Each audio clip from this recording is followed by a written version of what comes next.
Assalomu alaykum, hurmatli hamkasblar. Mening ismim Sherzod va sizlarni bugungi onlayn darsimizni ko'rib turganimdan xursandman. Bizning jamoamiz Demet Akademiyasi biz har bir mutaxassisning tizimimiz barcha funksionallarini samarali foydalanish uchun harakat qilamiz. Demak, bugun sizlar bilan yagona axborot tizimidagi eng muhim va mas'uliyatli modullardan biri, ya'ni ro'yxatxona modulini batafsil ko'rib chiqamiz. Demak, dars davomida quyidagi asosiy masalalar muhokama qilinadi. Demak, qabulga yozish usullari, bemorni qabulga yozilishining barcha mavjud variantlarini ko'rib chiqamiz. Nostandart holatlar, ya'ni chet el fuqarolarini yozish ko'rigimizga va boshqa amaliy jihatlari bo'yicha qabulni nazorat qilish, ya'ni yozuvni tezda bekor qilish, talonni chop etish va pulli qabul uchun to'lovni holatini tekshirish va boshqa ko'plab foydali mavzular. Shuni ham eslatib o'tmoqchiman, bugungi darsimizning YouTube kanalida olib borilayotganligi sababli mening hamkasbim Shahriyor ham ishtirok etmoqda va u chatda sizlarning savollaringizga tezkor javob berishga harakat qilishadi. Demak, darsimiz cho'zilib ketadigan bo'lsa, soat 3 da, ya'ni 15:00 da 15 daqiqalik tanaffus qilamiz. Darsimiz tugaganida o'zimiz xabar beramiz. Demak, tizim bo'yicha qanaqadir sizlarda savollar bo'ladigan bo'lsa, hamma savolinglarni bir daftargami, bloknotga yozib olsanglar, demak, o'sha yozgan yozuvinglarni, o'sha yozib olgan savolinglarni keyin bersanglar bo'ladi. Dars jarayonida demak, savol berib fikrimizni bo'lmasliginglarni so'rab qolgan bo'lar edik. Demak, keling,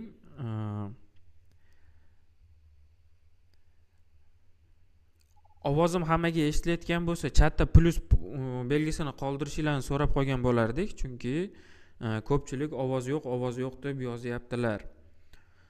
Darsimiz boshlanishidan oldin, demak, o'zi biz gapirmay o'tirgan edik, shuning uchun ovozi yo'q.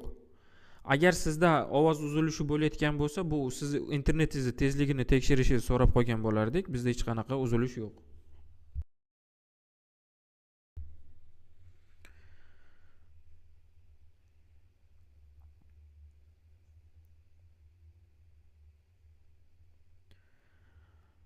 Ko'rib turibmiz, mana hammaga demak biz ovozimiz eshitilayotgani ekan.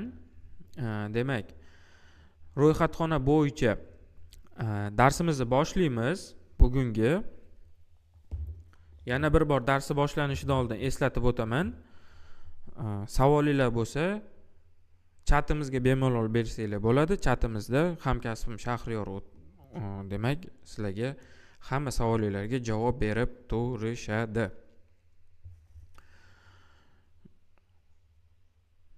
Shu o'rinda hozir chatimizga qaysi poliklinikadan ekanliklarini yozayotganlar diqqatiga, qaysi poliklinikadan qatnashayotganinglar yozishinglar shart emas.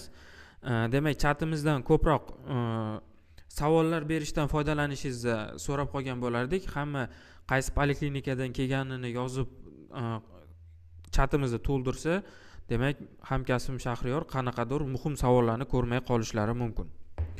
Demak, darsimizni boshladik.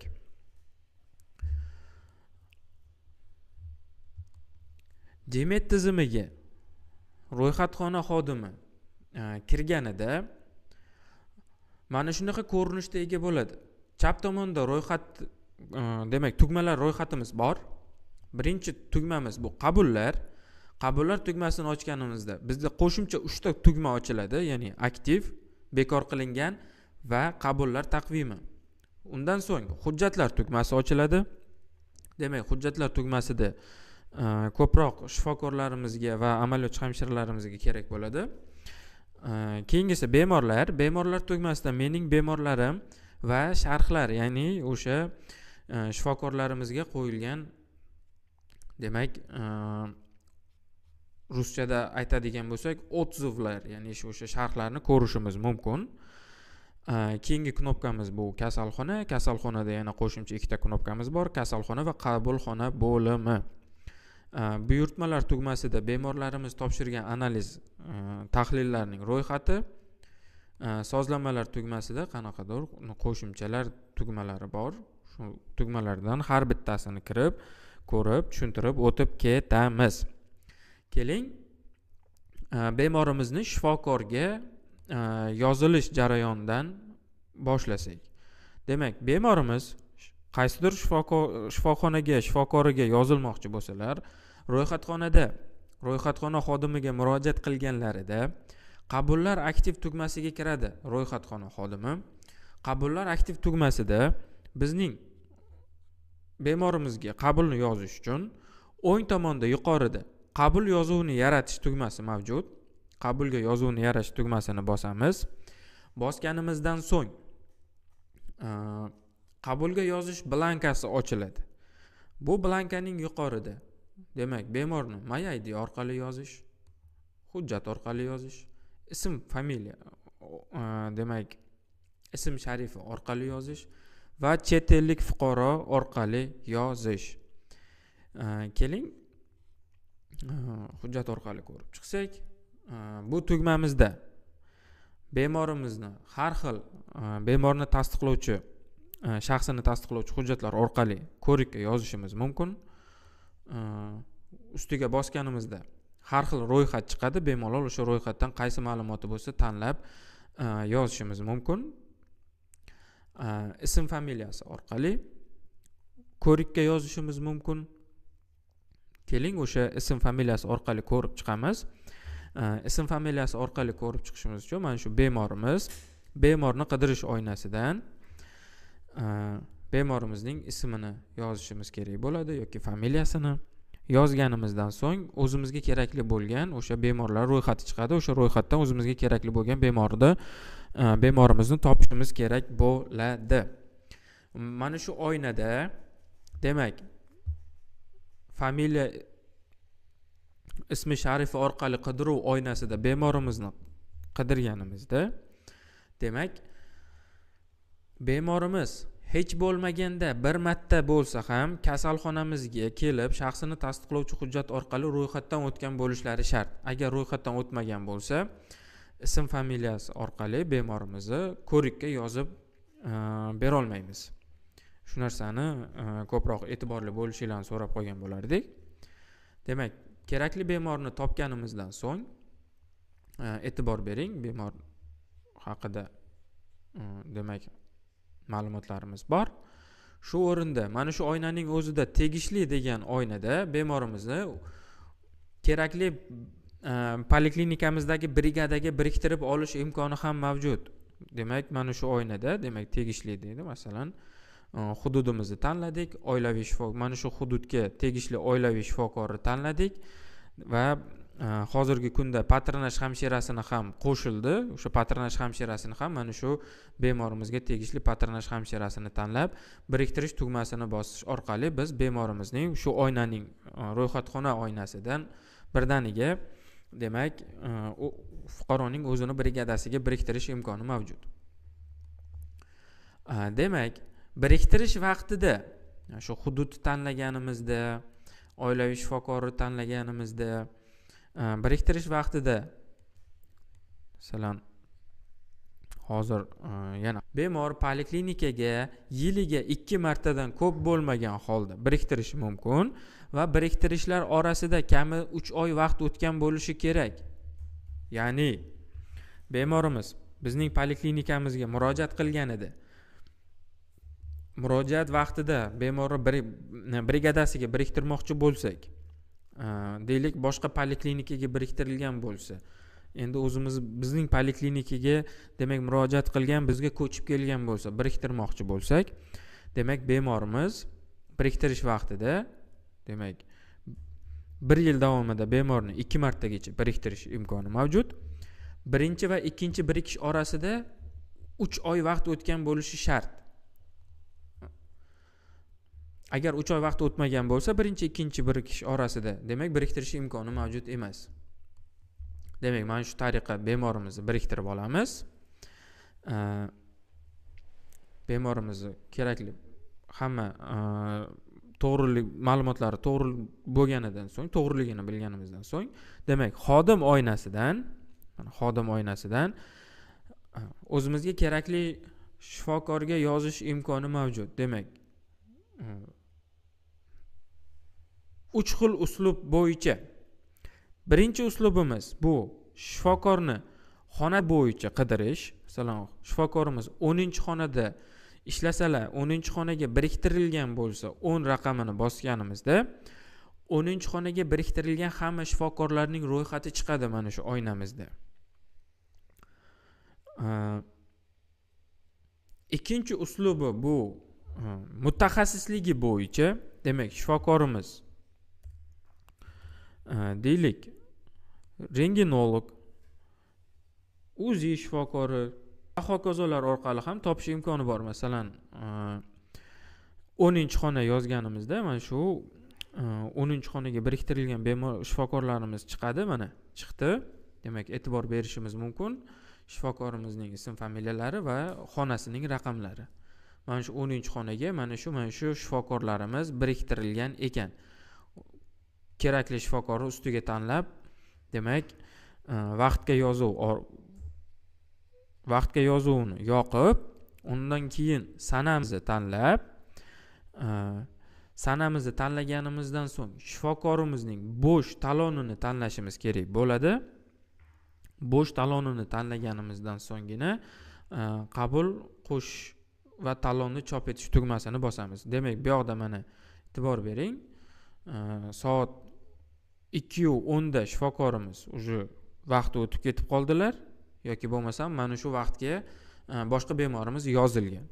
Soat 2:20 da shifokorimiz bo'sh. Soat 2:20 ni tanladim. Tanlaganimizdan so'ng qabulni qo'shing va talonni chop eting tugmasini bosib, demak, biz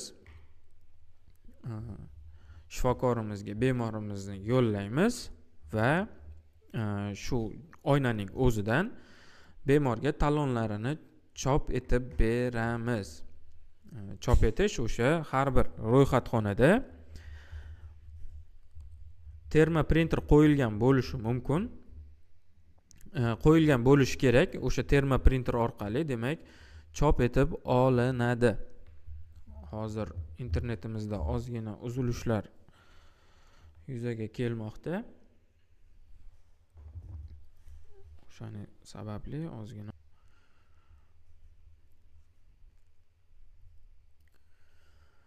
bu birinchi yo'li edi. Keling, ikkinchi yo'lini ko'rib chiqamiz. Demak, qabulga yozuvni yaratish vaqtida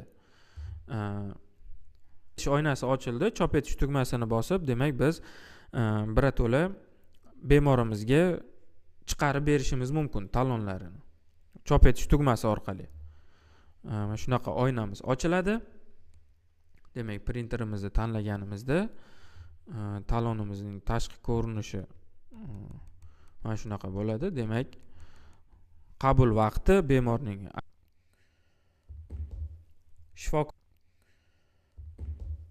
shifokorimizning mutaxassisligi orqali. Mutaxassisligi orqali deganimizda, deylik, bizga rentgenolog kerak. Shunda biz xodim oynasidan rentgen deb yozadigan bo'lsak, bizning kasalxonamizda ishlaydigan hamma rentgenolog shifokorlarning ro'yxati chiqadi. Mana oynamizda, demak, hamma rentgenolog shifokorlarning ro'yxati chiqdi. Kerakli rentgenologni tanladik. Vaqtga yozuvni yondiramiz. Sanani tanlaymiz. Shifokorimizning bo'sh taloni tanlab turib, qabulga qo'shib va talonni chop etamiz. Bundan tashqari, mana shifokorimiz soat 2:45 da bo'sh ekanlar. Qabulga qo'ying tugmasini bosganimizda, demak, o'sha bemorimizning talonini qo'llariga chop etib berish imkoni mavjud bo'ladi. Endi hozir internetimiz ozgina qotayotganligi sababli uzr so'rab qolamiz bu narsaga. Keling endi shifokorni ism familiyasi orqali demak izlab topishni ko'rib chiqamiz. Deylik, shunaqa ismli shifokorimiz bo'ladigan bo'lsa, o'sha shifokorimizni ismini yozganimizda mana shu shifokor, shunaqa ismli hamma shifokorimiz ro'yxati chiqib keladi. Demak, mana chiqib keldi. Hozir 1 minut. Mana bo'ldi. Demak, shunaqa ismli hamma bemor shifokorlarimiz chiqib keldi. Kerakli shifokorimizni tanlab, xuddi shu aytganimdek vaqtlarini tanlab, demak, vaqtga yozuv bu обязательно yoqishimiz kerak bo'lgan oyna hisoblanadi. Chunki jonli navbat faqat va faqat jonli navbatga faqat va faqat bemorimizning yozish uchun talonlari tugagandan so'nggina o'sha shifokorimizning ruxsati bilan jonli navbat qilib yuborish imkoni mavjud. Agar shifokorimiz qarshi bo'lsalar, jonli navbat qilib yubormasliklaringiz kerak bo'ladi. Vaqtga yozuv bu muhim hisoblanadi. Shuning uchun esingizdan chiqarmanglar. Har doim birinchi o'rinda vaqtga yozuv qilib, shifokorimizning hamma talonlarini tugatib, ana undan keyin shifokorimiz rozi bo'lsalar, demak, qo'shimcha talon sifatida jonli navbat qilib yozish imkoni mavjud. Shu o'rinda bizda yana MyID tizimi mavjud. MyID tizimi demak, qabulga yozish vaqtida bemorimiz kelgan vaqti, ya'ni bizga uchragan vaqtlari, birinchi safariga kelib bizga uchrashganlarida, demak, ro'yxatxonamizda surat oynasida orqali, demak, bemorimiz topilganidan so'ng surat oynasida suratga olish tugmasi orqali bemorimizni suratga olishimiz shart. Demak, suratga olish tugmasini bosadigan bo'lsak,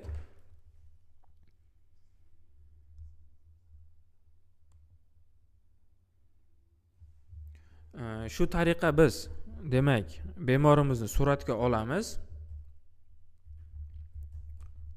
Hozir 1 daqiqa.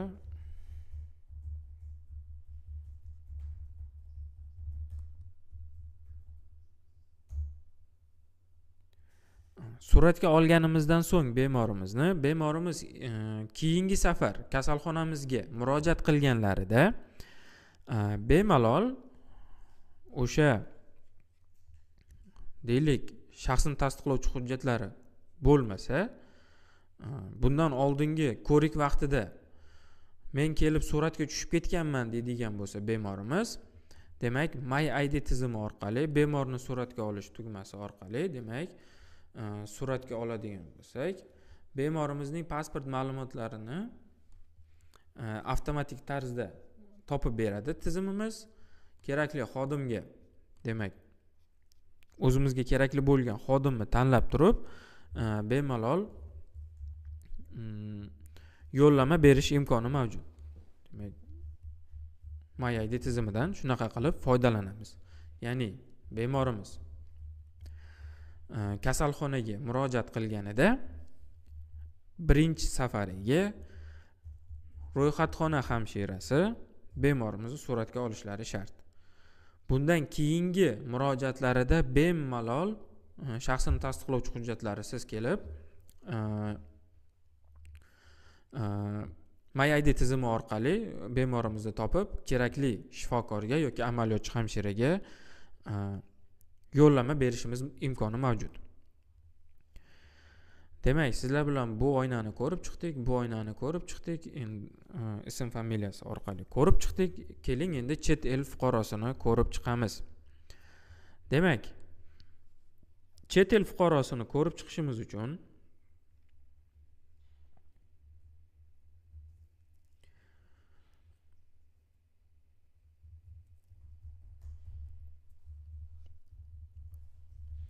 demak, chet el fuqarosini tizimimizda bizning, demak, o'sha oilaviy shifokorimizga yoki bo'lmasam boshqa tor soha mutaxassislariga yozilmoqchi bo'ladigan bo'lsalar, ro'yxatga olish oynasidan, demak qabulga yozuvni yaratish oynasidan chet ellik tugmasiga bosamiz. Mana chet ellik tugmasiga bosganimizdan so'ng shaxsini tasdiqlovchi hujjati bo'yicha qidirishimiz kerak bo'ladi. Demak, kerakli ma'lumotni kirgizdik. Deylik, fuqaromiz qaysi davlatdan ekanligini ko'rsatishimiz kerak bo'ladi. Masalan, keling,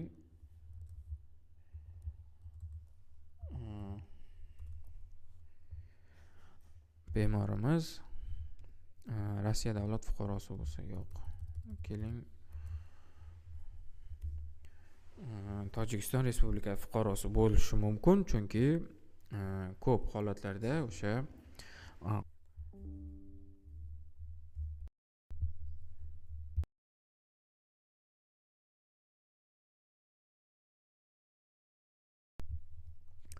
demak, bo'ldi, mana internetimiz ishlab boshladi. Demak, qabulga yozuvni yaratish tugmasini bosganimizdan so'ng chet ellik tugmasini bosamiz. Chet el fuqarosining shaxsini tasdiqlovchi hujjatlarini kirgizamiz va qaysi davlatdan kelganligini ko'rsatamiz. Demak, bu ro'yxatda yozganimizda ro'yxatdan chiqib kelish kerak, o'sha o'zimizga kerakli bo'lgan, demak, o'sha fuqaroning davlati.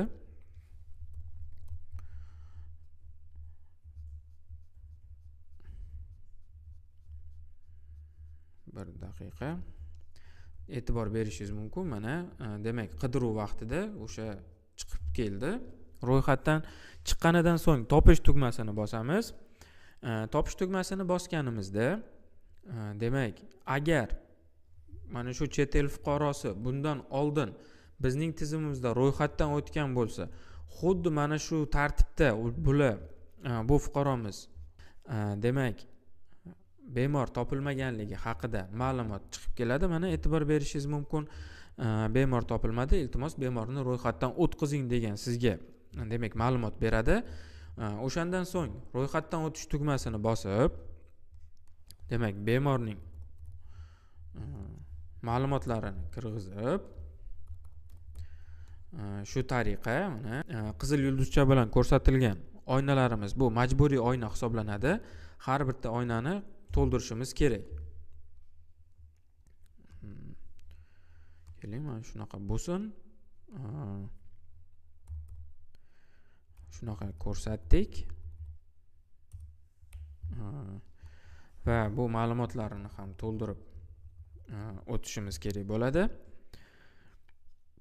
Demak, mana shu ma'lumotlar mavjud bo'lsa bemalol to'ldirishimiz mumkin, mavjud bo'lmasa shart emas. Narxlar toifa ro'yxatini ko'rsatamiz. Shu bu fuqaromiz deylik chet el fuqarosi, sizlarda bo'ladi bu. Ish joyi bo'lsa ish joyi, kasbi bo'ladigan bo'lsa kasbi, lavozim bo'ladigan bo'lsa lavozimini to'ldirib o'tishimiz kerak bo'ladi. Manzil oynasida bu demak bemorimiz o'zlarini yurtidagi demak manzillarini ko'rsatishimiz kerak bo'ladi. Qaysi davlatdan kelganlar bo'lsa, o'sha davlatni tanlab, o'sha shaharlarini ko'rsatishimiz kerak bo'ladi.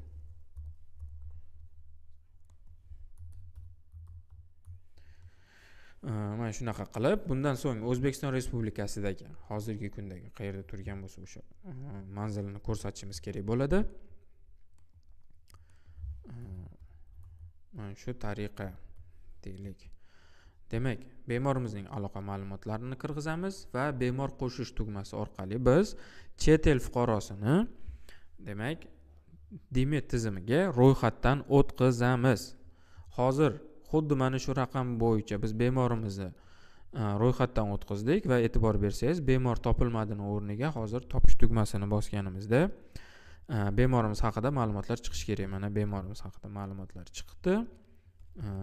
Med IDlari va hokazolari xuddi shu oynadan poliklinikaga biriktirish tugmasi orqali birato'la bu bemorimizni o'zimizning brigadamizga, o'sha bemorning brigadasiga biriktirib ketish imkoni mavjud. Bu oynamizda ham bemalol demak oilaviy shifokorini tanlab ro'yxatdan, patronaj hamshiralarini tanlab ro'yxatdan demak bemorimizni biriktirish tugmasi orqali biriktirib kerakli shifokorga aytganimdek xonasining raqami orqali, mutaxassisligi orqali va ism familiyasi orqali kerakli shifokorimizga yo'llanma berish imkoni mavjud.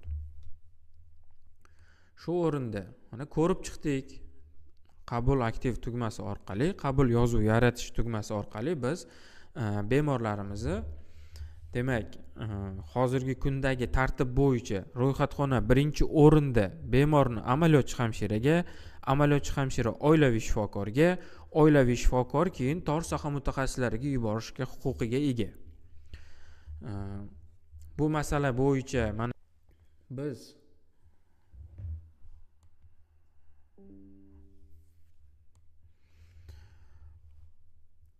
ko'rigimizni, demak bemorimizni shifokorimizni ko'rigiga yozib chiqishni ko'rdik.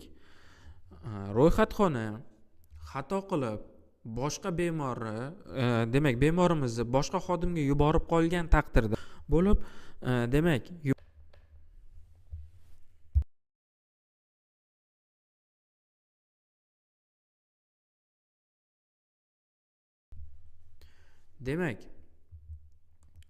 biz sizlar bilan qabulga yozuvni bekor qilishni ko'rdik. Bemorimizni demak shu amaliyotchi hamshiramiz yoki bo'lmasam o'sha shifokorimizga hamma yozish yo'llarini ko'rib chiqdik. Keling endi keyingi tugmamiz bu bekor qilingan tugmasi. Bekor qilingan tugmasida bekor qilingan hamma ko'riklarning ro'yxati bo'ladi. Keyingi tugmamiz qabullar taqvimi tugmasida demak o'sha har bir shifokorimiz bitta bemorga qanchadan vaqt sarflayotganlarini ko'rishimiz mumkin. Bu bizga unchalik qiziq hisoblanmaydi. Keling, bu ikkita knopkani tashlab o'tib ketsak ham bo'ladi. Keyingi ko'rib chiqadigan knopkamiz bu bemorlar knopkasi. Bemorlar knopkasi orqali bir daqiqa.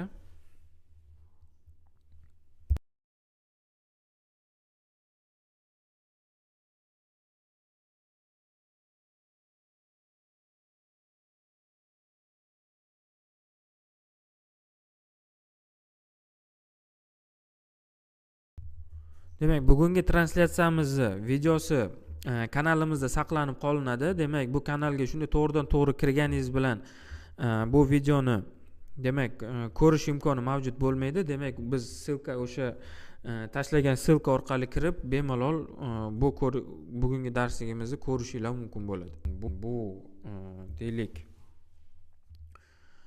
tugmamizda demak o'sha bizning kasalxonamizga ko'rikka kelgan hamma bemorlarning ro'yxatini mana ko'rishimiz mumkin. Deylik, kerakli bemorning ism familiyasini ustiga bosib, bemorimizning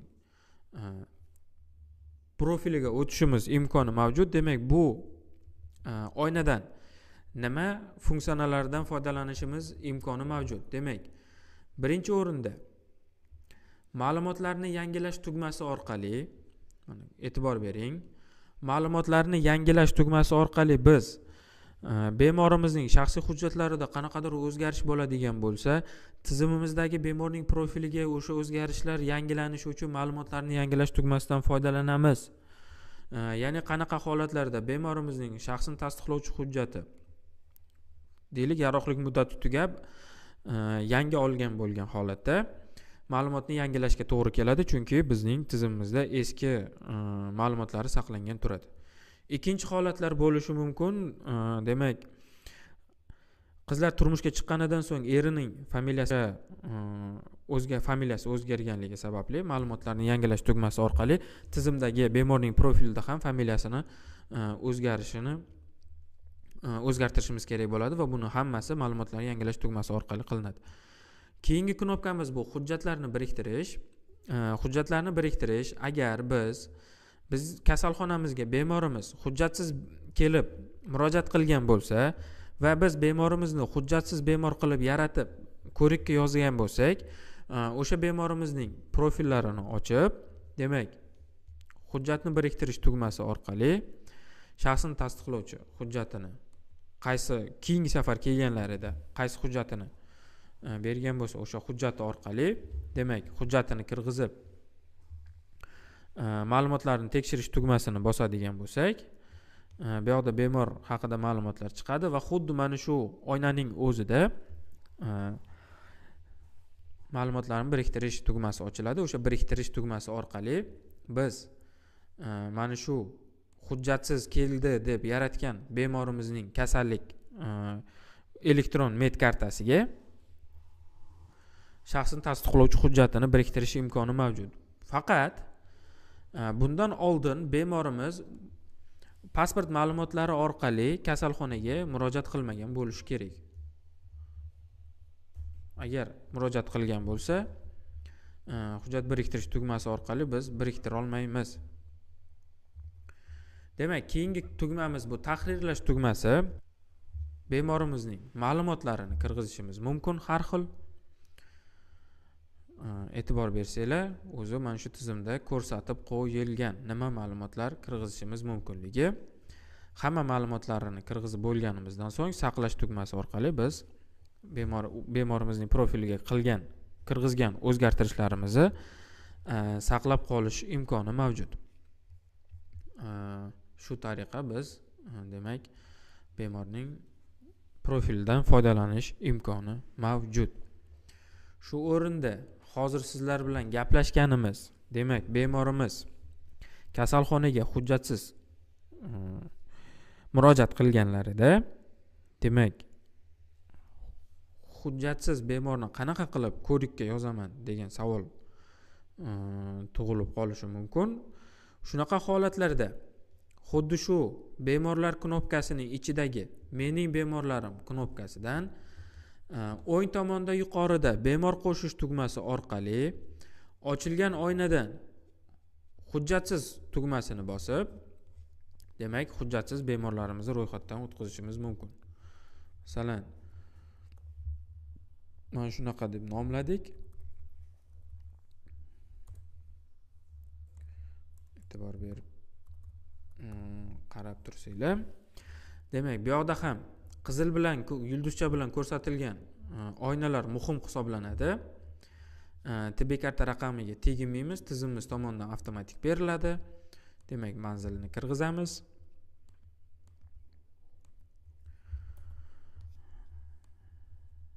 Demak, ikki xil manzili, ya'ni ro'yxatdan o'tgan shahri va hozirgi kundagi yashab turgan manzillari va hokazolar. Hamma ma'lumotlarni to'ldirganimizdan so'ng bemor qo'shish tugmasini bosish orqali biz bemorimizni mana hujjatsiz qilib bemor yaratganimizdan so'ng agar bu bemorimizni amaliyotchi hamshiraga yubormoqchi bo'lsak, ism familiyasi orqali tugmasiga bosib yozadigan bo'lsak, e'tibor bering. Mana biz yozganligimiz uchun yaratganimiz uchun bemorni va ustiga bosib o'sha bemorimiz chiqib keldi ro'yxatdan. Demak, kerakli xodimni topib, vaqtga yozuvimizni yoqib, bugungi sanani tanlab, demak ertangi sanani tanlash imkoni ham mavjud. Demak, kerakli sanani tanlab, shifokorimizning bo'sh talonini tanlab, qabul qilish va talonni chop etish tugmasini bosish orqali biz yana chop etish tugmasi orqali biz o'sha bizga hujjatsiz murojaat qilgan bemorlarni tizimda ro'yxatdan o'tkazib, demak shu tariqa topib shifokorimizga yoki amaliyotchi hamshiramizga yo'naltirish imkoni mavjud. Demak, shu tariqa biz ko'riklarimizni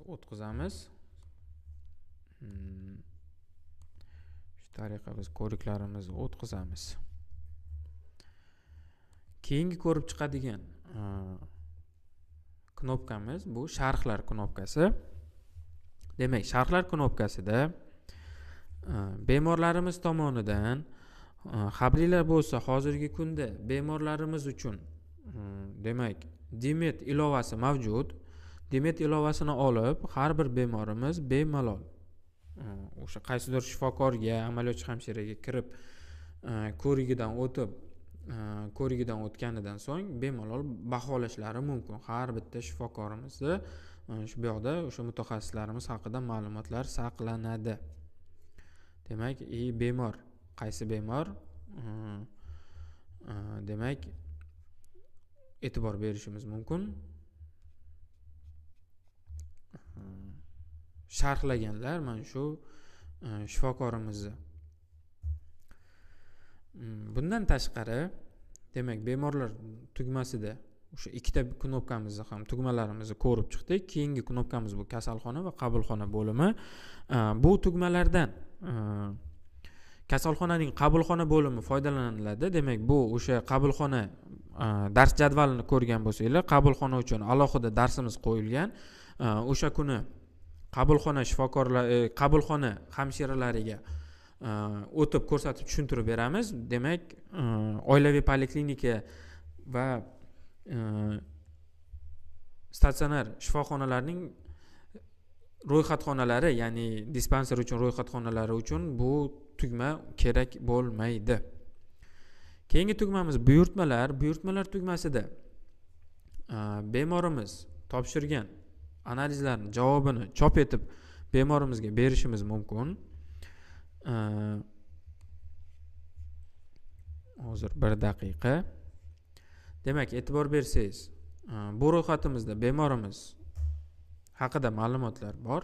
Ya'ni kim yo'naltirildi, bemorning anovlari, analizning holati yaratilgan va tayyorligiga qarab, demak, bosib ochadigan bo'lsak, bizga chop etish imkoni ochiladi va chop etish tugmasi orqali bemorimizning analiz javoblarini ro'yxatxona tomonidan mana e'tibor berishimiz mumkin. Chop etish tugmasi bor.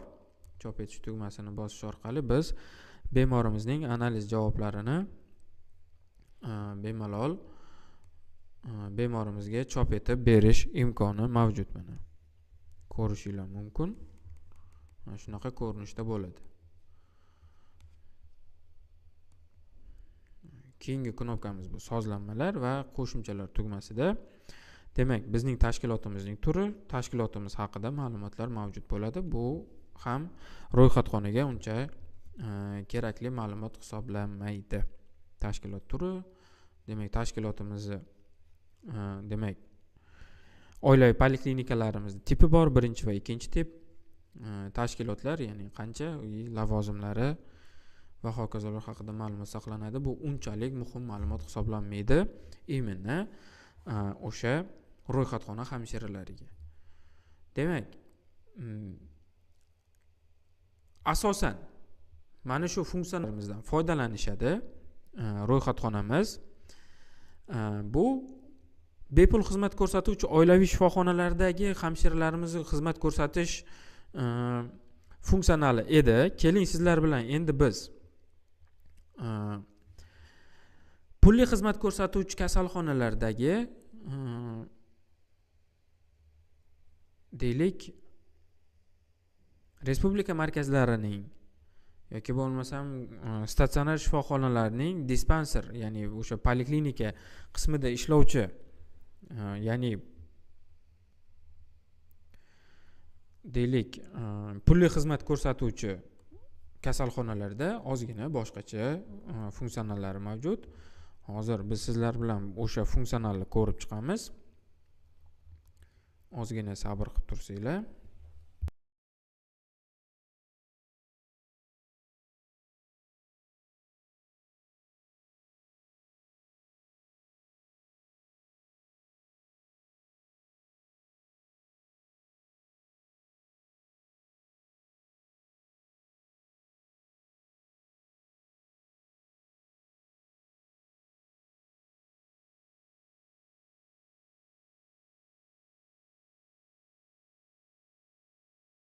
Demak, mana davom ettiramiz. Pulli xizmat ko'rsatuvchi kasalxonalarda qabullar va aktiv tugmasini bosganimizda ikki xil tugma ochiladi, ya'ni pulli yozish va bepul yozish tugmalari. Demak, o'sha bemorimizning turiga qarab biz bemorimizni yoki bepul yozishimiz mumkin shifokorimizga yoki pulli yozishimiz imkoni mavjud. Bepul yozish tugmasiga bosganimizda xuddi oilaviy poliklinikalarimizdagi bepul xizmat demak ko'rikka yozilish bilan bir xil demak bemorimizning ko'rigini boshlashimiz mumkin. Ko'rigini boshlashimiz debman. Ko'rikka yozishni boshlashimiz mumkin. Demak, pulli yozish tugmasini bosganimizda xuddi shu bepul yozish kabi oynalarimiz mavjud. Kerakli deylik oynadan foydalangan holda bemorimizni ko'rikka yozishimiz mumkin. Keling bir ko'rikka yozamiz. Demak, kerakli bemor tanlab narxlar toifa ro'yxatiga qarab, ya'ni rezident, nerezident, chet el fuqarosi, sug'urta bo'yicha kelyapti yo boshqalar mas'ul shifokor ko'rsatmasak ham bo'ladi. Demak, shifokorni izlash tugmasi orqali biz o'zimizga kerakli bo'lgan shifokorni topib olishimiz kerak bo'ladi. Mana shu joyda ko'p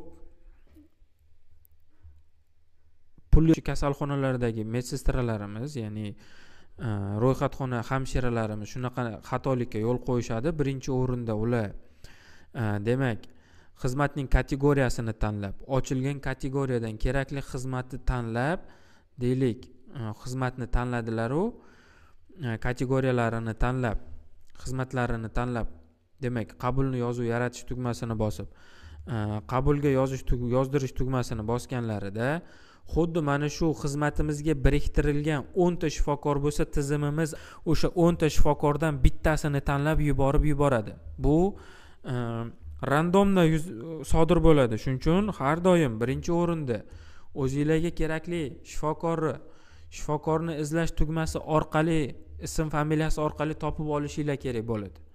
Kerakli shifokorni topganingizdan so'nggina demak xizmatning kategoriyasi tanlanadi. Kategoriyasidan so'ng o'sha pad kategoriya deydi, ya'ni ikkinchi kategoriya va hokazolarni tanlashingiz kerak bo'ladi. Mana shu narsaga e'tiborliroq bo'linglar. Deylik, mana shu shifokorimizga tanlaganimizdan so'ng mana shu shifokorimizga demak terapevt ko'rigi biriktirilgan ekan. Maslahatlarga kirishimiz mumkin va masalan oddiy maslahat yoki kardiolog maslahatlarini ham ko'rishimiz mumkin. Masalan, mana shu kardiolog ko'rigi, keling mana shu xizmatni tanlasak, e'tibor bering. Demak, shifokorimizni tanlamadik. Shifokorimizni tanlamaganligimiz sababli bundan oldingi tanlagan ko'riklarimizni o'chirib tashlaymiz. Demak, bu yoqda ham vaqtga yozish imkoni mavjud.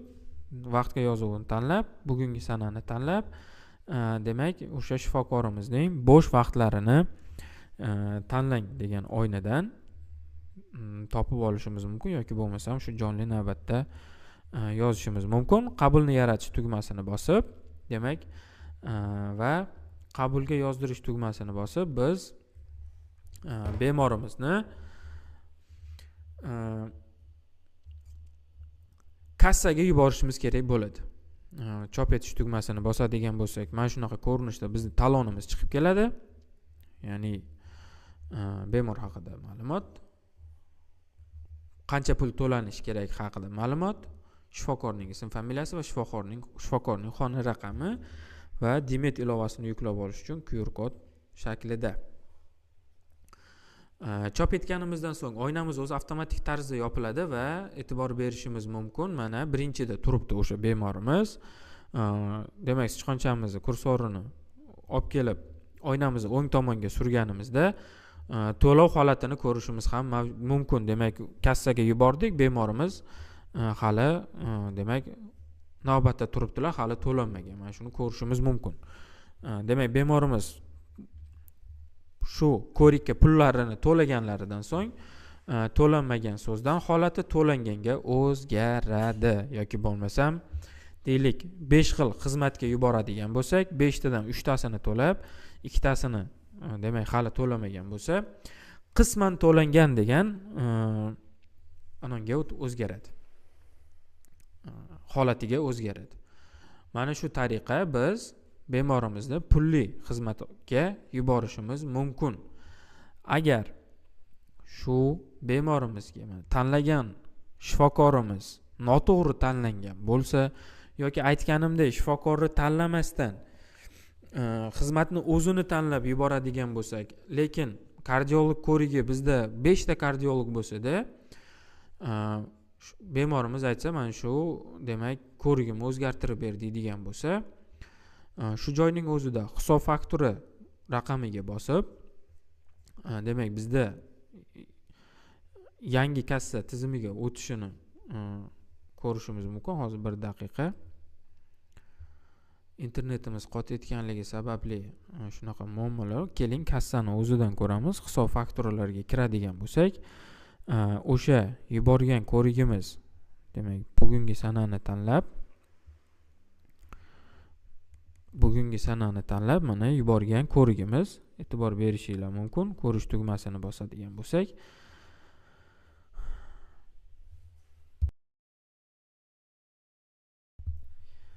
bizda internetimizda ozgina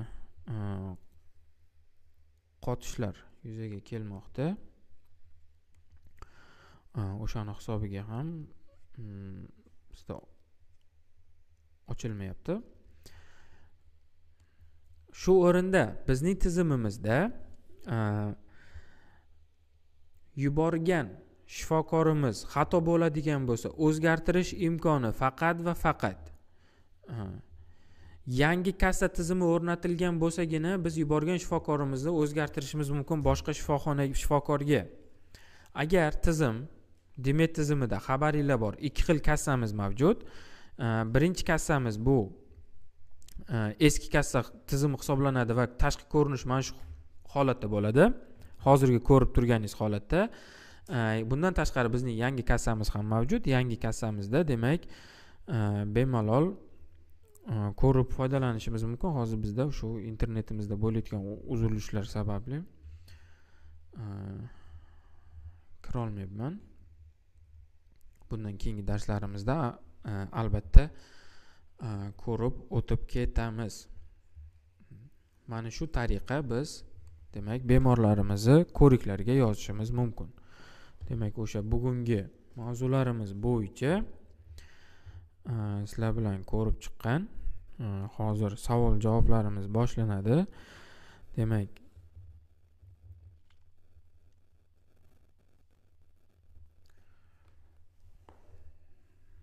asta-asta savollarga qarab chiqamiz.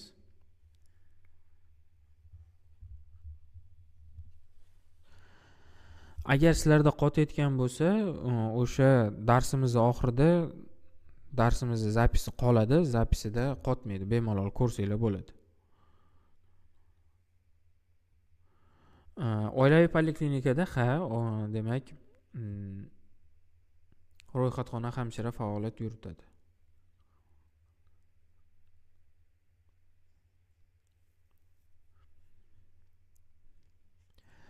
Kassir qabul qilgandan keyin ham to'lanmagan deb turibdi bizda degan savol beribdilar Ma'mur opa. Ma'mur opa, mana shu kassirimiz haqiqatan ham to'lovni qabul qilgan bo'lsalar, tizimda bu muammo bo'lmasligi kerak. Birdaniga to'lanmagan degan so'z to'langanga o'zgarish kerak. Agar o'zgarmayotgan bo'lsa, o'sha bo'layotgan xatolikni telefoningizga rasmga olib, demak, Demet tizimining boti, ya'ni Telegram botimiz bor. Qo'llab-quvvatlash xizmati o'sha yoqqa, demak, murojaat qilsangiz ko'rib berishadi.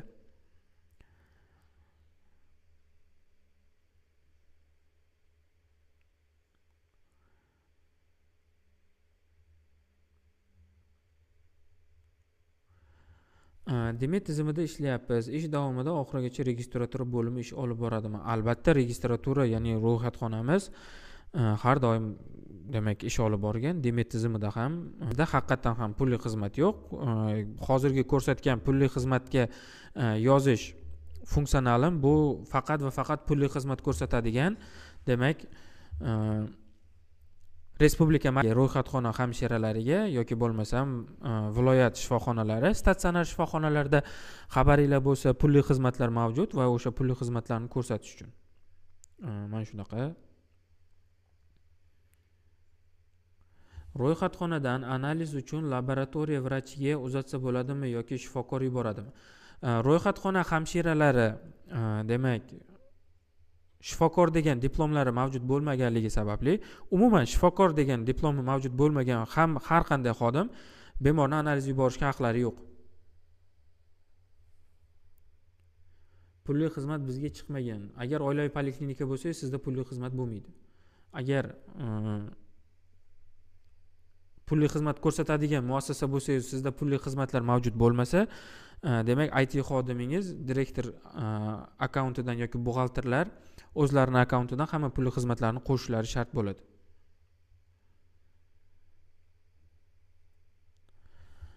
Darsimiz tugagandan so'ng, mana shu hamma savollarga hozir javob berib bo'lganimizdan so'ng darsimiz tugagan, demak o'sha darsimizga kirgan ssilkangiz orqali bemalol zapisimiz sal keyinroq qayta qo'yiladi. O'shanda bemalol kirib ko'rishingiz mumkin bo'ladi.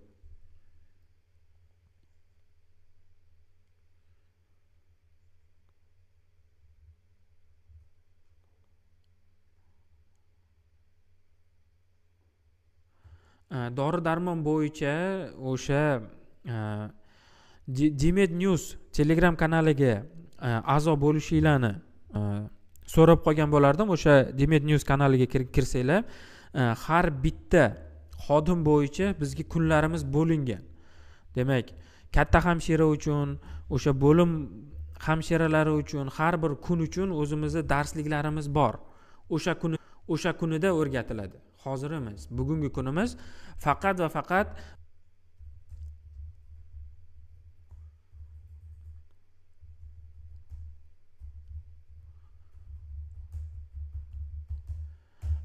bu dars bo'lim hamshiralariga kerak emas. Bu o'zi o'sha e'lon qilinganda ham aytilgan, что bu darsligimiz faqat bugungi darsimiz, именно bugungisi ro'yxatxona uchun. Demak, ro'yxatxona hamshiralariga biz hozir ishlash jarayonlariga har bitta hamshira, bo'lim hamshirasi uchun alohida darsimiz bo'ladi. Katta hamshiralar uchun alohida, shifokorlarimiz uchun alohida, patronajlar uchun, amaliyotchi hamshiralar uchun alohida darslarimiz bo'ladi. Shuning uchun xavotir olmasanglar ham bo'ladi bu masala bo'yicha.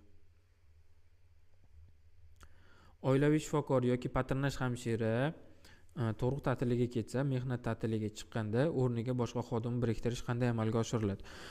IT hamshira, demak, o'sha mehnatga ta'tiliga chiqqan xodim birinchi o'rinda отдел kadrimiz o'sha xodimni mehnat ta'tiliga chiqarishlari kerak bo'ladi. IT hamshira tomonidan keyin o'sha direktor rolidan hozirgi vaqtda javobgar shaxsni biriktirish imkoni mavjud.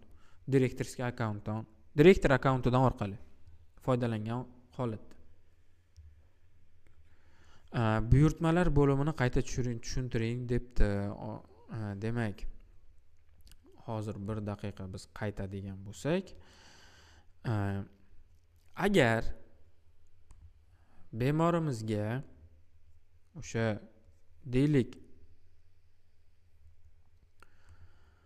analizlarning javoblarini qog'oz shaklida chiqarib ber deydigan bo'lsa, bizga registraturaga murojaat qilsa, registrator xodimlari bemalol o'sha buyurtmalar oynasiga kirib, bizda internetimiz yana qotish bo'lyapti.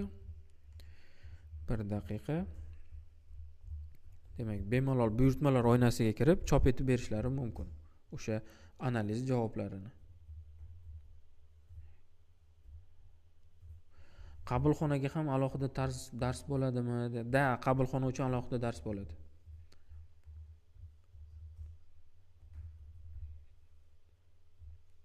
Tez yordam bo'limi uchun qachon ishga tushadi? Yaqin kunlarda ozgina sabr qilasizlar. Sizlar bilan integratsiya kutilmoqda.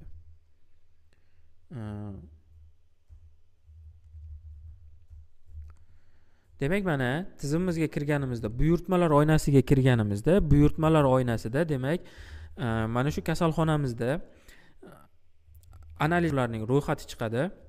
Ro'yxatdan o'zimizga kerakli bo'lgan bemorni topib, ism familiyasini ustiga bosadigan bo'lsak, analizimizning javoblari chiqib keladi va shu javoblarning oxirida o'ng tomonda demak chop etish tugmasi mavjud. Bo'ladi. Hozir ochilsa ko'rsatib beraman. Mana Demak, analizimizning tugmasi mavjud. O'sha chop etish tugmasini bosish orqali biz yana bir bor pechat tugmasini bosib, chop etish tugmasini bosganimizda qo'shimcha printerimizning o'zini oynasi ochiladi va u yoqda pechat tugmasini bosib, bemorimizga qog'oz shaklida analizning javobini chiqarib berish imkoni mavjud.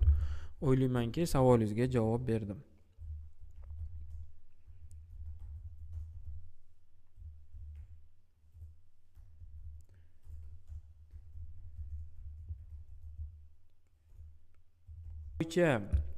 Demak, bu ограниченияni, ya'ni 1 yil davomida 2 marta va har bitta bir kishi orasida demak 3 oy vaqt bo'lishini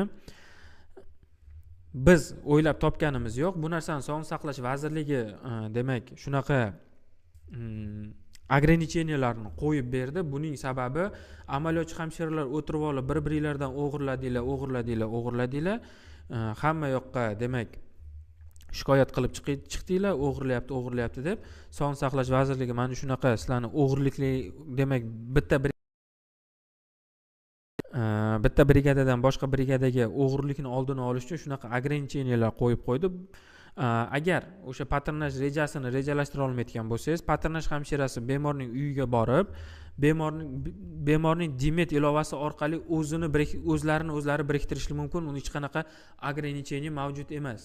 Bu patronaj hamshirasiga va amaliyotchi hamshiraga dars bo'lganda bemorning uyiga borganda bemor o'zlarini telefoniga bemor uchun yaratilgan Dimet ilova orqali o'zlari o'sha oilaviy poliklinikasiga bir kishini ko'rsatib beramiz.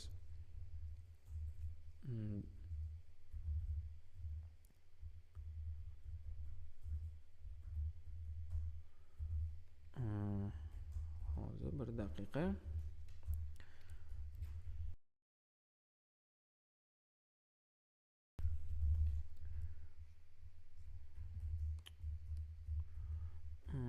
Tez yordam bo'limi uchun ham xuddi shunaqa registratsiya bo'ladimi? Tez yordam bo'limi uchun ham agar to'g'ri kelsa sizlarga mana shunaqa foydalanishingiz mumkin. Lekin sizlarda tez yordam bo'lganliklaring uchun behush, behol patsientlarimiz ham mavjud bo'ladi. Bu o'sha qabulxona demak qabulxonadagi demak statsionar shifoxonaning qabulxona bo'limini o'tayotgan vaqtimiz o'sha behush, behol kelgan bemorlarni qanaqa qilib ro'yxatdan o'tkazish o'sha vaqt ko'rsatib beriladi. Patronaj hamshiralariga o'sha Dimet News kanaliga kirganinglarda o'sha yerda demak ro'yxat mavjud. O'sha ro'yxatda qarasanglar, qaysi kunga belgilanganini ko'rishingiz mumkin patronaj hamshiralariga.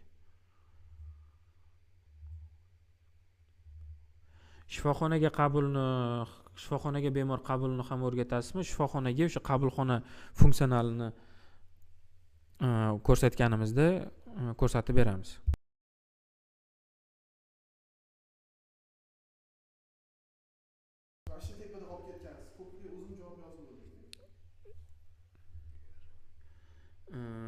Sterilizatsiya bo'limi uchun ham darsimiz bo'ladi, albatta.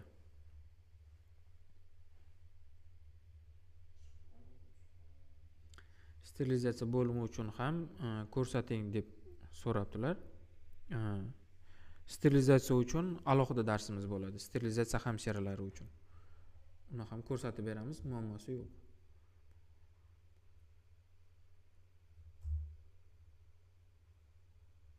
Bugun qabulga kelgan bemor ertaga yana qayta ko'ruvga kelsa, uni yana qayta shifokorga yo'naltiramizmi? Albatta, yana qayta shifokorga yo'naltirasiz. Agar o'sha demak bugun qabul qilingan bemorimiz demak ertangi kuni yana kelsa, bugungi qabul qilgan shifokorimiz bemorni ertangi kungi kerakli shifokorlarga yo'naltirgan bo'lsa, shart emas. Agar shunchaki yo'naltirmasdan ertaga kelgin desa, demak siz yana qaytadan shifokorga yo'naltirishingiz kerak bo'ladi.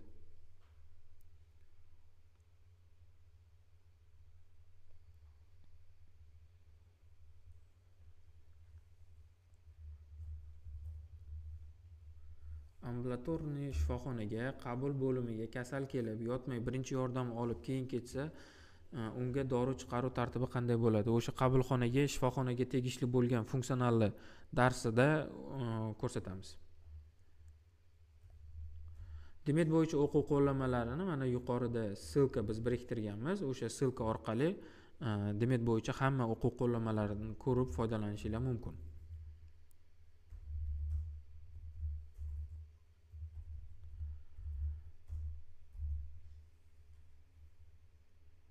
Men bir ko'rishda tushunmayapman-da.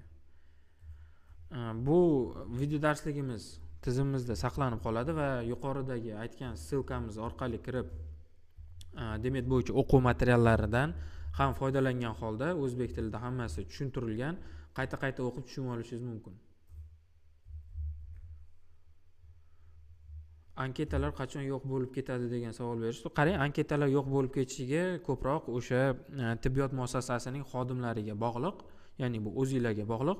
Qanchalik tez va to'g'ri, mukammal, bexato demet tizimida ishlasanglar, o'shancha tez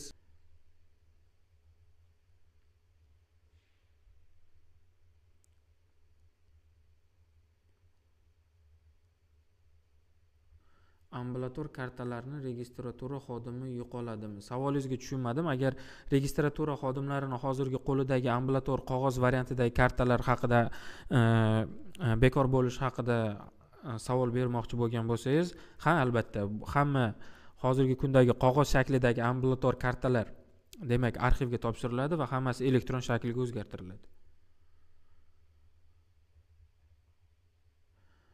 Albatta, darslikni har kuni ko'rsanglar bo'ladi.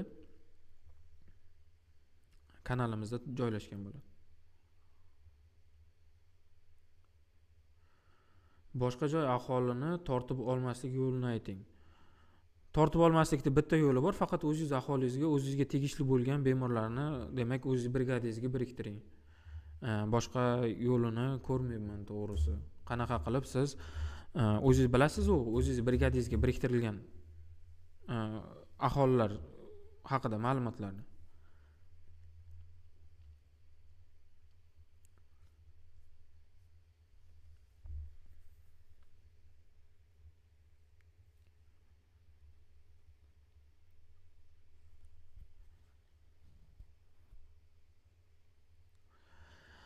Demak, bugun qabulga kelgan bemor vrachdan назначение oldi, ertaga muolaja xonasiga kapelnitsa olishga yana qayta kelsa, ketma-ket 5 kun kelsa, 5 kun ham uni registratsiya qilamizmi degan savol beribdilar. Qarang, mana shu masala bo'yicha demak, shifokorlarimizga, ya'ni o'sha oilaviy shifokorlarimiz va tor soha mutaxassislarimizga kurs lechения, ya'ni davolash rejasi bo'yicha darsimiz bo'ladi va bunda sal boshqacha funksionalni o'rgatamiz. Bundan buyog'iga boshqacha bo'ladi. Siz o'ylayotgandek, masalan, shifokorimiz bir marta birinchi kuniga o'sha muolaja hamshirasiga yo'llanmani berib qo'yib, qolgan kunlari registratura beradi degani emas. Shifokorimiz bir marta muolaja kursini, demak, davolash kursini yozib beradilar va o'sha bemorning ism familiyasi muolaja hamshirasida shifokorimiz necha kunga yozib bergan bo'lsa, o'shancha kun saqlanadigan bo'ladi. Buni o'sha yaqin mana shu darslarimizda shifokorlarimizga o'tib ko'rsatib tushuntirib beramiz. Sizlar qayta bemorni keyin o'sha darslarimizdan keyin qayta bemorni, demak, 5 kun kelsa 5 kun ham registratura qilib o'tirmaysizlar. Birinchi kuni faqat shifokorga yuborasizlar. Shifokor o'sha bemorimizni ko'rigini o'tkazib, davolash kursini yozib, davolash kursidan muolaja hamshirasiga, demak, yozib beradilar. Muolaja hamshirasiga, masalan, deylik 5 kunga yozib bersa, bemorning ism familiyasi 5 kun turadi.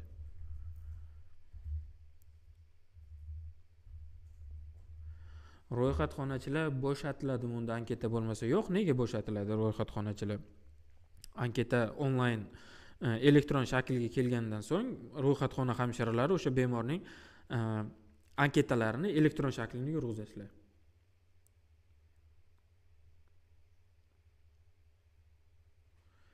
Yo'q, aytganimdek, ro'yxatxona o'z-o'ziga xizmat qiladimi? Bemorlar ro'yxatxona ishchilariga ish bo'lmaydimi shunda? Yo'q, nega? Ro'yxatxona uchun ish ko'p. Ko'rib turganingizdek, bemorimizning profiliga ma'lumotlar kirg'izish, amaliyotchi hamshiralarga yuborish, brigadalariga biriktirish va hokazolar bilan, demak, ana qilishingiz mumkin.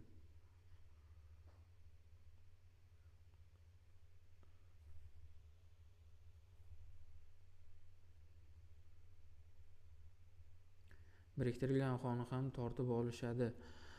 Mana shu tortib olishni demak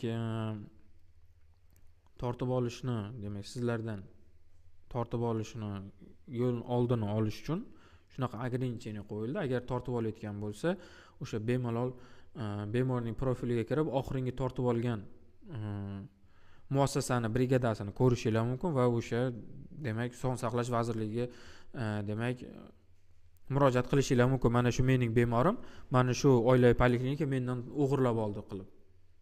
Boshqa ma'lumot bilmayman to'g'risi.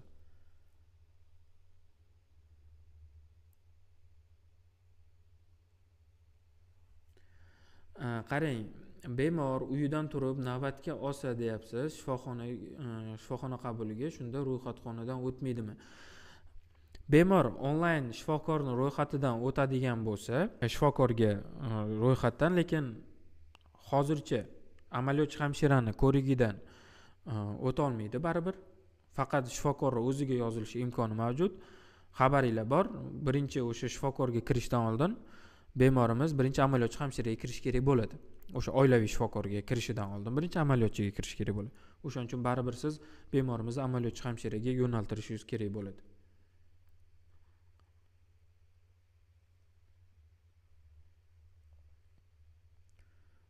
Qancha bo'ladi qabulga nechta bemor kirgizganimizni? Men buni aytmoqchisizda, adashmasam, именно bitta xodim tomonidan salom, men registratura hamshirasiman, men tomonimdan qancha yo'llanma berilganini qanday ko'raman demoqchi bo'layotgan bo'lsangiz, demak mana shu joyda buni sizlarga emas, ko'proq oilaviy shifokorlarga ko'rinadi. Demak, ko'rik vaqtida qaysi xodim tomonidan yo'naltirilgan va direktor rolida ko'rinadi. Imенно siz qaysi xodimga yo'llanma berayotganingiz.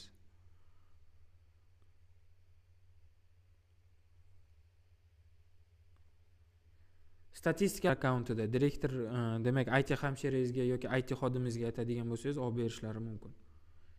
Demak, masalan, bir oy davomida nechta ko'rik men vrachlarga yoki amaliyotchi hamshiraga ko'rikka yubordim bemor. Biriktirilgan aholini ko'pini boshqa joylar tortib olishyapti. Qaytarish qanday bo'ladi? Shu qaytarish agar birinchi marta sizdan tortib olayotgan bo'lsa, 3 oydan keyin qayta o'zingizga biriktirib olishingiz mumkin. Keyin o'sha sizdan tortib olgan muassasa 1 yil davomida qayta yana o'sha bemor tortib ola olmaydi.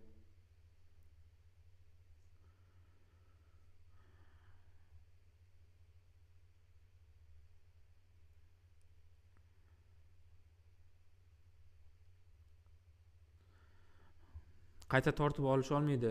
Demak, ikkinchi martasiga siz biriktirib oladigan bo'lsangiz, keyin 1 yil davomida qaytarib olish olmaydi.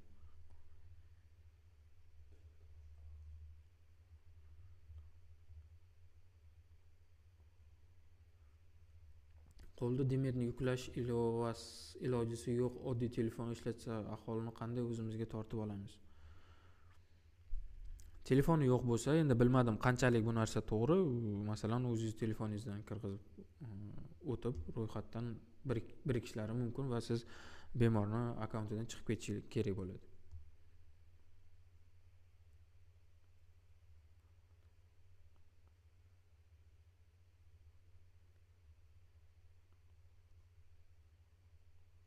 Kelgan bemorni qabulxona to'g'ridan to'g'ri shifokorga yuboryapti, to'g'rimi? Endi qabulxona sifatida siz statsionar shifoxonadagi qabulxonani nazarda tutayotgan bo'lsangiz, bunda hech qanaqa muammo yo'q. Agar oila yozilganda ishlamayapti. O'sha yozilganda ishlamayapti. O'sha hujjat ma'lumotlarini boshqasidan foydalanishingiz mumkin. E'tibor bering, agar bemorimizning hujjatni tasdiqlovchi shaxsini tasdiqlovchi hujjatini yaroqlilik muddati o'tib ketgan bo'lsa, demak, bemorimizni ko'rikka yozish imkoni mavjud bo'lmaydi. Shunchaki bemorimizni ko'rikka yozish imkoni mavjud bo'lmaydi. Shunchaki topmaydi ro'yxatdan. Agar yashil bo'ladigan bo'lsa hujjatlari, o'sha Yaroqlilik muddatini tekshirishingizni so'rab qo'ygan bo'lardik.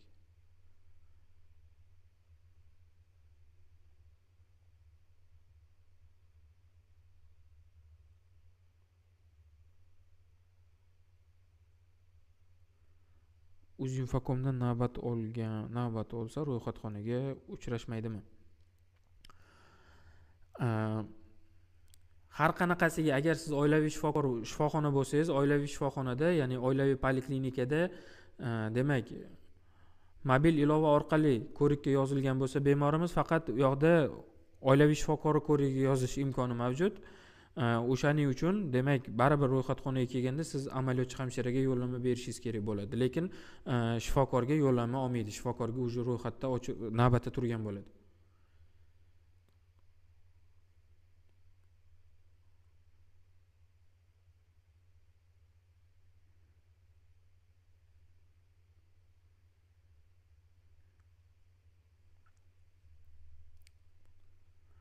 Assalomu alaykum. Men fiziatr, tor soha mutaxassisiman. Demetga erga berilishim kerak. Uyat mentalitetimizga to'g'ri kelmaydi. Shunga nima qilaylik? Bu masala bo'yicha bizning texnik yordam xodimlarimizga chiqishinglar mumkin. Demak, hozir ekranda ochib qo'yaman o'sha texnik yordam xodimlarimizning aloqaga chiqish yo'llarini. Demak, bir daqiqa.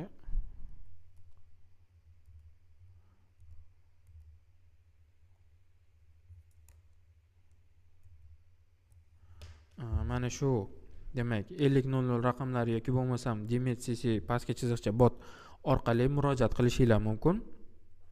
Demak, bemalol mana shu masalalaringizni ko'rib berishadi. Vafot etgan va ko'chib ketganlarni o'sha ko'chib borgan oilaviy poliklinikasiga hamshira o'zlariga tortib oladi. Vafot etgan bemorlarni amaliyotchi hamshirasi yoki amaliyotchi hamshirasi emas, oilaviy shifokori o'lim haqida guvohnomasini demak Demet tizimiga kirgizishlari kerak bo'ladi. Bunda oilaviy shifokorga darsimiz bo'lganda u ko'rsatiladi.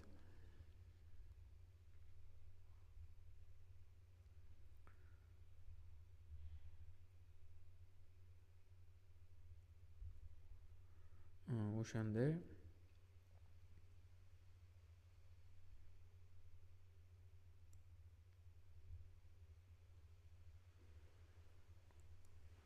shu aytganimdek, o'sha sizdan chiqib ketgan bemorni o'sha bemor borgan oilaviy poliklinikasi o'zlari tortib olishlari kerak bo'ladi. Umumiy amaliyot hamshirasi ham lavozimini ro'yxatxona hamshirasi bo'lib ishlasa bo'ladimi? Agar sizlarda demak ro'yxatxona mavjud bo'lmasa, agar ro'yxatxonangiz mavjud bo'lsa, yo'q.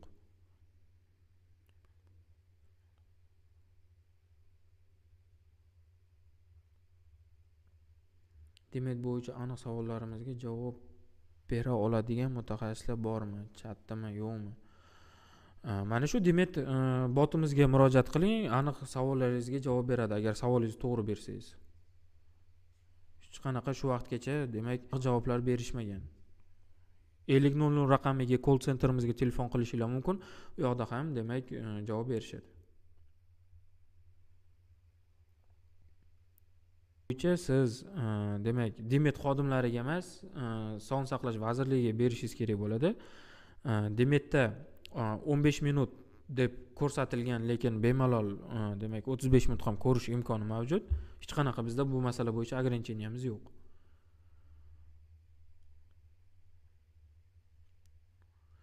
Assalomu alaykum. Registraturadan rentgenga to'g'ridan-to'g'ri yo'naltirsa bo'ladimi? Qarang, yo'naltirishlar bo'yicha Zuhriddin aka, siz shunaqa savol bergan ekansiz. Yo'naltirishlar bo'yicha Sog'liqni saqlash vazirligiga chiqib nizomiylar bo'yicha ko'ringlar. Demet bo'yicha hech qanaqa ограничение yo'q, lekin kimdandir eshitganimda mumkin emas, oilaviy shifokor o'zlari yuborish kerak deyishgan. Lekin shunaqa исключительный situatsiyalar bo'lishi mumkin. Bularning hammasini siz Sog'liqni saqlash vazirligidan so'raysiz, chunki bu chista sizlarning o'zingizlarning ichki demak ish protsessinglar hisoblanadi.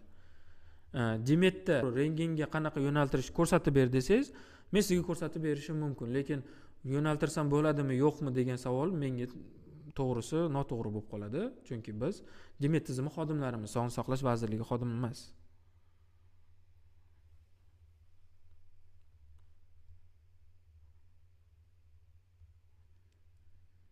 Amaliyotchi hamshira vrachga yo'naltirmasdan kasallarga назначение yozsa bo'ladimi, ya'ni vrachga ko'p kasal kelgan bo'lsa, mana shu masala bo'yicha ham amaliyotchi hamshira bo'lganligi uchun adashmasam mumkin emas, lekin Sog'liqni saqlash vazirligidan demak so'rab aniqlashtirib olishinglar mumkin. Vafot etganlarni chiqarish qanday bo'ladi? Oilaviy shifokor chiqaradi uni. Chunki u yoqda tashxis qo'yiladi va boshqa hokazolar. O'zini o'sha vafot etgan fuqaroni brigadadan chiqarishning o'zining qonun qoidalari bor o'sha bo'yicha.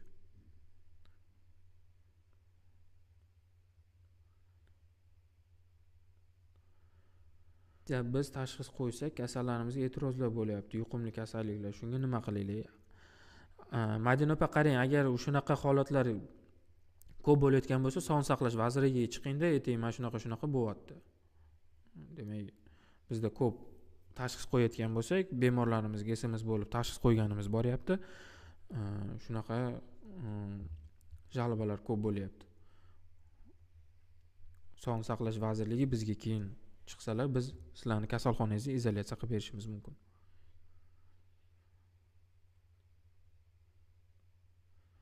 Shu poliklinikada bo'ladigan bo'lsa, shu qabulxonadan to'g'ridan-to'g'ri tor soha mutaxassislariga yo boshqa shifokorga adashmasam mumkin emas yuborish, lekin siz bemalol o'sha Sog'liqni saqlash vazirligidan aniqlik kiritishinglar mumkin. Toshkent Rahimov ovozi eshitilmayapti. Ovoz boshqalarga o'zimizda ham demak boshqa qurilmalarimizda juda yaxshi eshitilib turibdi. Demak boshqa qurilma demak yoki bo'lmasam shu darsimiz tugagandan so'ng zapislarda ko'rishinglar mumkin.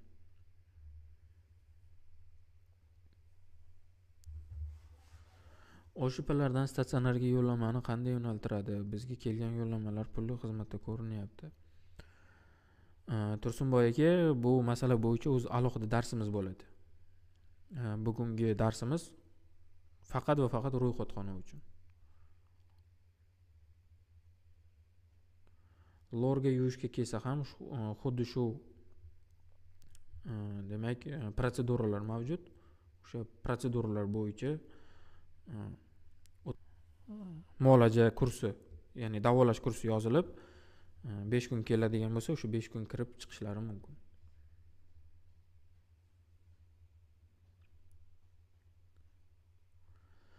Vrachi yo'q hududlar qanday ishlasak to'g'ri bo'ladi? Buni o'sha deylik bitta shifokorimiz bir nechta brigadaga biriktirilgan bo'lishi mumkin. Endi yo'q-ku shunaqa shifoxonamiz, deylik bitta shifoxonaga 6 ta brigada biriktirilgan bo'lsa, 6 ta brigada ham bitta ham oilaviy shifokor bo'lmasligi mumkin emas, adashmasam. O'sha sizga, o'sha shifokorga masalan bir nechta brigadani ishi yuklatilishi mumkin. O'sha brigadani shifokoriga yuborasiz.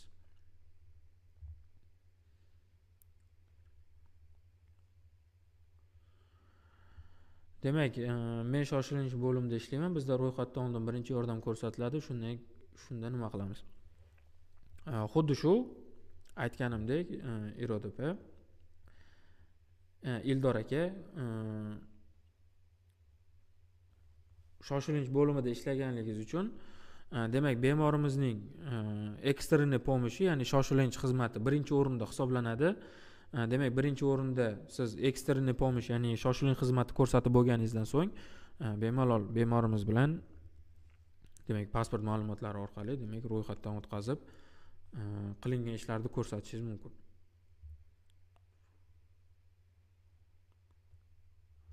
Ham toifa yoki ustamalar o'tadimi? Malaka oshirish qanday bo'ladi? Bu savolingiz ham Sog'liqni saqlash vazirligiga tegishli. Biz yana qaytarib o'taman. Demet tizimining akademiya komandasi xodimlari hisoblanamiz. Bunaqa savollardan biz javobini bilmaymiz. Demet bo'yicha savolingiz bo'lsa, bersangiz javob beramiz.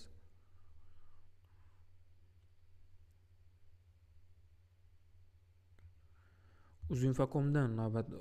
Endi siz aytmoqchi bo'lganingiz Uzinfocom deb bu e,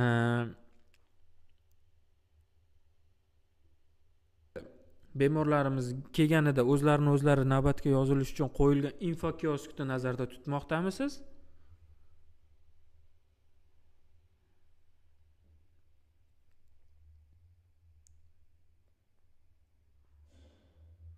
To'g'ridan to'g'ri tort mutaxassislariga yo'naltirsa bo'ladimi deb Nilufar opa savol beribdilar.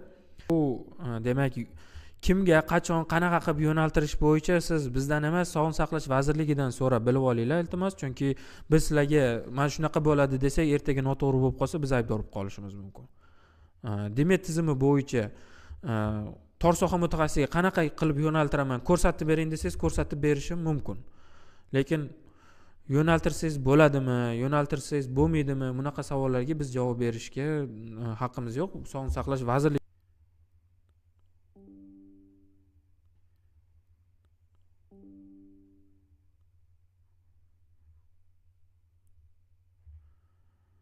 Barnopa sizni ham savolingiz o'sha oilaviy poliklinikadagi bemorga tor soha mutaxassisi kerak bo'lgan paytda ko'p tarmoqli markaziy poliklinikaga kim yo'naltiradi? Oilaviy shifokor yoki u shu oilaviy poliklinika registratura xodimi? Adashmasam oilaviy shifokor yuborish kerak.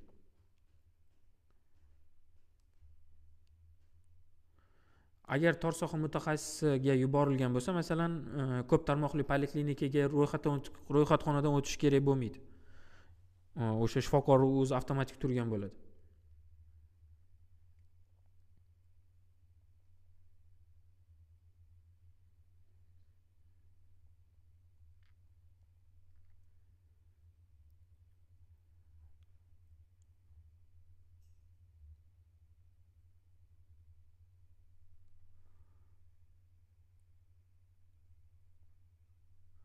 Darslar tugagandan keyin test topshirilmaydi bu safar.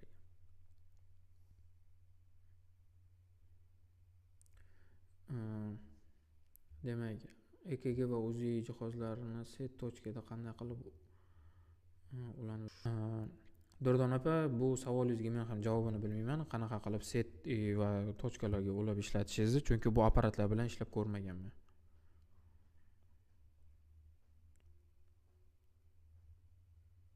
Assalomu alaykum. Demet bo'yicha kartalar kirdi. Bu shahar poliklinikalarga ham ko'rinadimi? Qanaqa kartalar haqida gapiryapsiz? Savolingizni tushunmadim to'g'risi. Laboratoriyaga oilaviy shifokor yoki tor soha mutaxassis shifokorlari yuboradi. Hamshiralarni bemor ham laboratoriyaga yuborishga haqqi yo'q.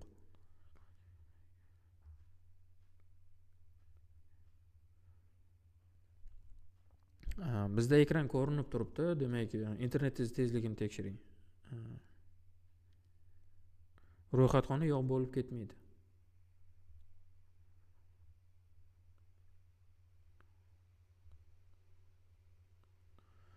Dilshod opa, mana shunaqa holatlarda Sog'liqni saqlash vazirligiga chiqing, что doказательство bilan mana shu poliklinikani, mana shu brigadani xodimlari meni bemorlarimni o'g'irlab oldi deb. Boshqa yo'li yo'q. Assalomu alaykum. Ro'yxatxona hamshira yuborsa amaliyot hamshiralar bo'shaydimi? Mohigul opa, bilmadim qanaqa savol. Ro'yxatxona hamshira yuborsa amaliyot hamshiralar bo'shaydimi?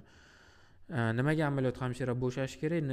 Qayerga ro'yxatxona kimga yuboryapti? Tushunmadim shu savolingizni. Patronajliklarni ham o'rgatamiz, faqat o'sha demak o'zi kuni bor. Amaliyotchi hamshira bilan patronaj отдельно.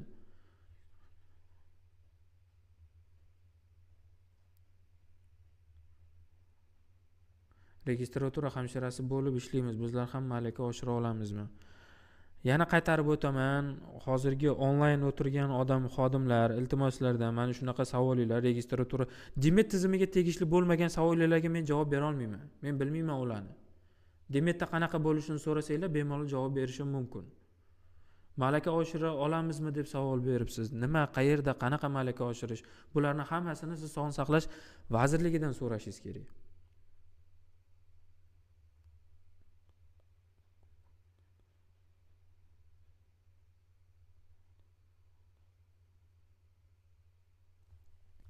Registraturada ishlayman, oldimizda odam ko'p bo'lib ketadi, telefonga javob bera olmaymiz, telefonga javob berasiz deguncha oldimizda bemorlar nizo kelib chiqyapti. Feruz opa, bu masala bo'yicha o'zingizni demak shifoxonangiz ma'muriyatiga chiqib registratura xodimlarini ko'paytirib berishingizni so'rasangiz vроде to'g'riroq bo'lardi.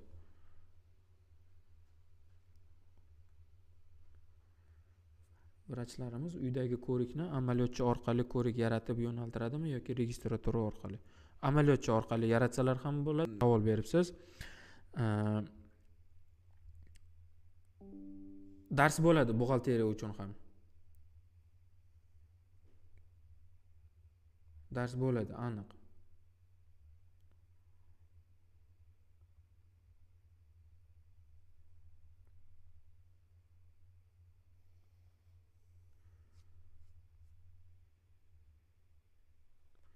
Bir xil bemorlarni tushunyapti, tizimni ro'yxatdan amaliyotchiga, amaliyotchidan oila shifokoriga yuborishini. Bu vaziyatda qanday? Bir xil bemorlarni tushunmayapti tizimni ro'yxatdan. Bu masala bo'yicha ham Sog'liqni saqlash vazirligida chiqib so'ranglar, to'g'risi, chunki men sizga nima deyishni ham bilmayman. Chunki men oddiy demet tizimining xodimi hisoblanaman, IT xodimi. Bu siz berayotgan savolinglar noto'g'ri adresga savol beryapsiz bunaqa savolinglarni.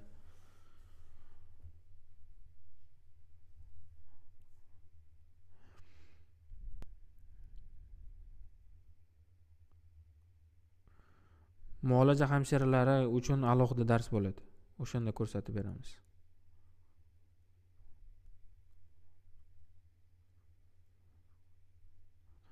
Men ro'yxatxona hamshirasiman, bizda analiz chiqarib beradigan yo'q-ku, keyinchalik beriladimi? Agar sizga menejer roli berilgan bo'lsa, analiz javoblarini chiqarib berish oynasi ochilgan bo'lishi kerak, agar oilaviy shifoxona bo'lsangiz.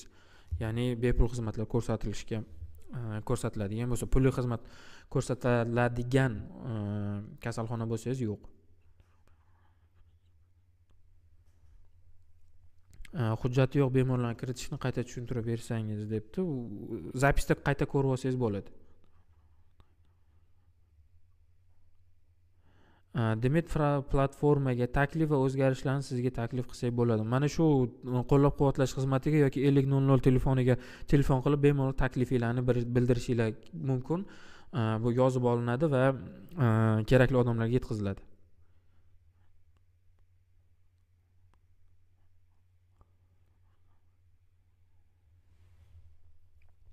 Demet baza sizlarniki biriktirilgan aholini bizani biriktirganimiz biza o'chirmaguncha sizlar boshqasi biriktirish rad etib qo'yinglar.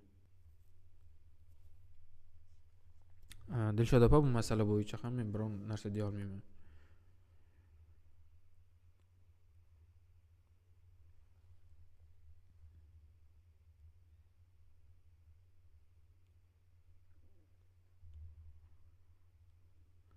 Qaranglar, demet tizimiga bemorimizning shaxsini tasdiqlovchi hujjatlarini tushirganingizda daniylar chiqmayotgan bo'lsa yoki bo'lmasam boshqa familiya bo'lib chiqayotgan bo'lsa, bu o'sha bemorning yoki fuqaroning ichki ishlar bazasida ism familiyasi noto'g'ri bo'lganidan. Chunki bizdagi ism familiyalar hammasi demet tizimiga ichki ishlar bazasidan olingan va hech qanaqa, demak, bizning o'zimizning anonimiz yo'q. Demak, biz hech qanaqa ma'lumot yoqda qo'lda kirgizmaganmiz. Shuning uchun ayting borib ZAKSga hal qilib kelsin.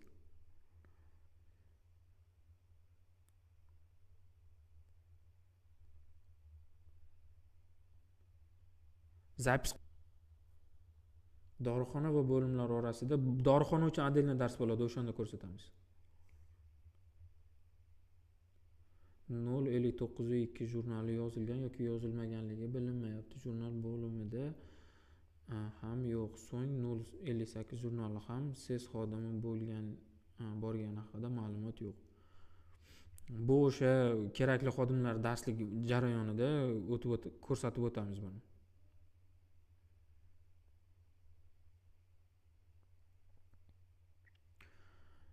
Dildor opa, men amaliyotchi hamshirasiman, registratura hamshirasi kelguncha o'zim tushursam muammo chiqmaydimi? Buni o'zingizni muassasangizda ma'muriyatidan so'rang. muammo bo'ladimi yo'qmi bilmadim men. Tizimda bu bo'yicha hech qanaqa muammo yo'q.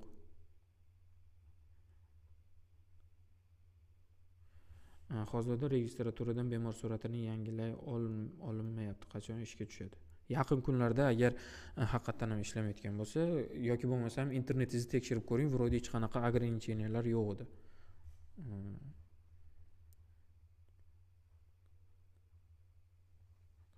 Agar registratura shtati yo'q bo'ladigan bo'lsa, siz OSHPlaringizda amaliyotchi hamshiraga topshirilgan bo'lishi kerak, adashmasam, o'sha registratura xodimining funksionallari.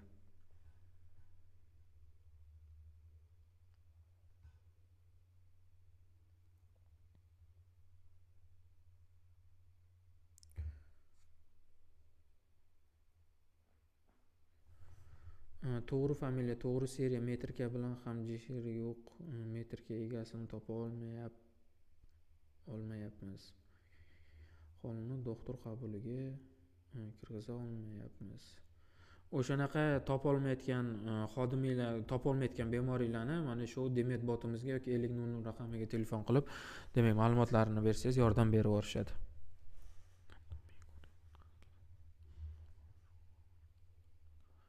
Maktabda tibbiy ko'rik o'tkazilsa, Demetga ro'yxat orqali shifokor o'zi kirgizsa bo'ladimi? O'g'il opa, siz ham o'sha muassasangiz ma'muriyatidan so'rang bu masala bo'yicha.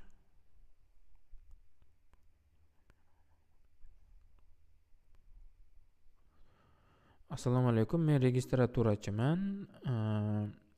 Bemorni amaliyotchiga yuborganimizni bekor qilsak nima bo'ladi?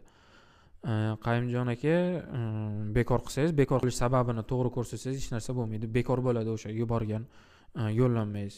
Faqat bekor qilish sababini ko'rsatishingiz kerak bo'ladi. Agar bekor qilish sababi qanaqadir bekor qilishga yetarli bo'lmasa, bilmadim keyin bu yog'ini qanaqa chora ko'rilishini.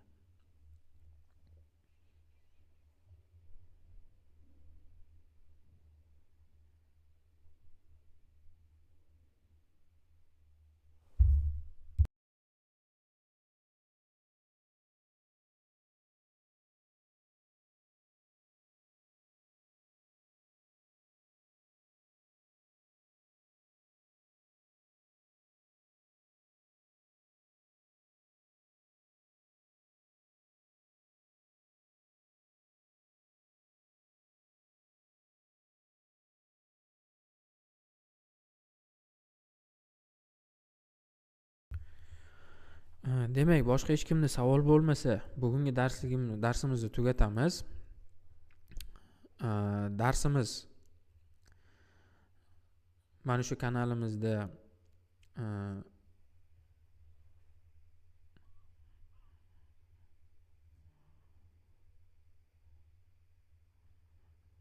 poliklinikaning kunduzgi shifoxonasiga kasal jo'natish uchun alohida vrach qo'yiladimi? Bemorni yotqizish uchun qarang, poliklinikada dnevnoy statsionarga yoki boshqa kasalxonaga jo'natish uchun o'sha oilaviy shifokorning o'zi yo'llanma beradi. Bu yerda registraturani, ya'ni ro'yxatxonani aloqasi yo'q.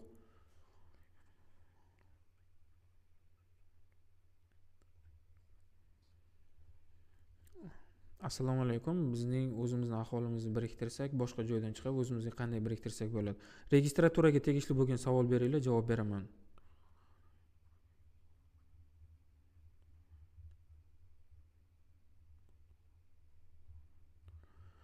Assalomu alaykum. Spravka kasallik varaqasiga kelgan bemor 5 kundan keyin yana keladi. Shunda to'g'ri shifokorga kirsa bo'ladimi yoki talon oladimi? Talon olishi shart. Demetda oilaviy poliklinika ro'yxatxonada doimo hamshira faoliyat yuritadimi? Ha, hamshira faoliyat yuritadi. Telegramga kirib Demet News hozir 1 daqiqa mana shu yerda ssilkasini biriktirib qoldiramiz.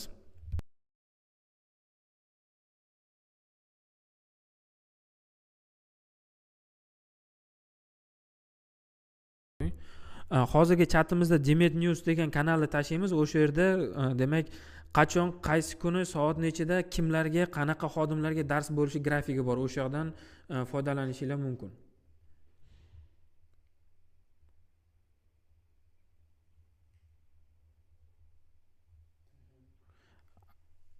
Ahror Ahror aka, ha, bemalol shtat bo'yicha sizda registratura bo'lmasa amaliyotchi hamshiraga yuborsalar bo'ladi. Mana hozirgi chatda ko'rishinglar mumkin. Telegramdagi Demet News yangiliklar kanaliga obuna bo'ling degan, o'sha kanalimizga kirib, qachon kimga qanaqa dars bo'lishini ko'rib olishinglar mumkin.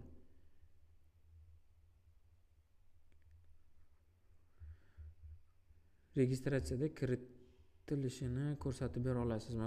Darsimiz уже oxirlab qoldi. Shuning uchun demak zapislarda qayta ko'rib olishinglar mumkin yoki bo'lmasam mana shu kanalimizda hozir chatimizni eng yuqorisiga zakrepit qilib qo'yganmiz. Demet bo'yicha o'quv qo'llamalar o'sha yoqda ham bor, bemalol foydalanishinglar mumkin. Feruza opa, chet el fuqarolarini kirgizib bo'lmayapti degan savol beryapsiz. Bugungi ko'rsatgan tartibim bo'yicha yoki bo'lmasam Demetning o'quv qo'llanmasi bo'yicha yoki bo'lmasam shu bugungi darsligimizni qayta ko'rib, yana qayta kirgizib ko'ring, hech qanaqa muammolar yuzaga kelmasligi kerak. Ro'yxatxonaga ertaga rus tilida xuddi mana shunaqa dars bo'ladi, faqat rus tilida. Bugun o'zbek tilida edi.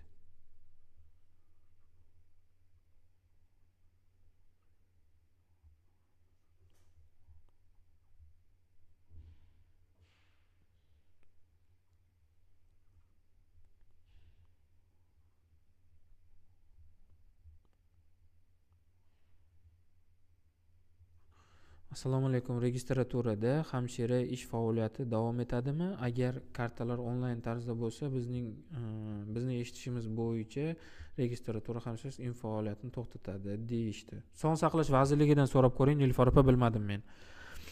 Bu narsalar bo'yicha xabarim yo'q.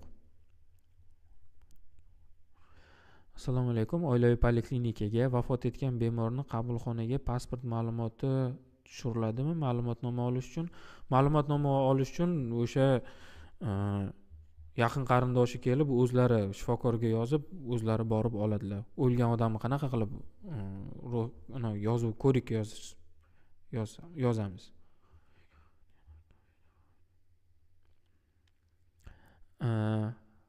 Hamidova Mehrunisa opa, o'tgan darslarni videorolik qilib tashlab bera olasizlarmi? Mabodo yuqorida e'tibor bersangiz, Demet bo'yicha o'quv materiallar degan oynamiz bor. O'sha yerda hamma o'quv materiallar video shaklida bor. Sevara Otyoyorova, Sevara opa, sizga ham aytaman, shu bugungi darsligimiz bo'yicha ko'rsatgan funksionalim bo'yicha kirgizib ko'ringlar. O'xshamasa mana Demet bo'yicha o'quv materiallarida ham instruksiyalar bor. Chet el fuqarosini kirgizish bo'yicha ishlash kerak. Hech qanaqa muammolar hozirgi kunda bizning tizimimizda kuzatilayotgani yo'q. Imini chet el fuqarosini ro'yxatdan o'tkazish bo'yicha. Nimanidir xato qilayotgan bo'lishingiz mumkin. Yaxshilab qayta ko'rib chiqing.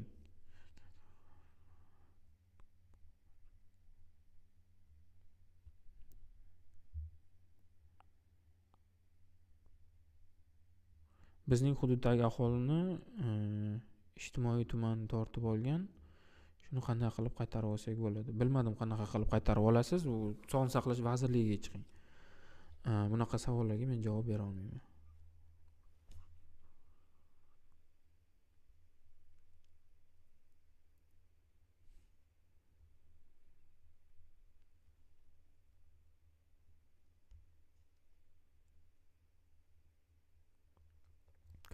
Nol 63 daftarimizni Demetda nomeri necha? O'zi 063 jurnalist qanaqa nomi? Nima daftari o'zi?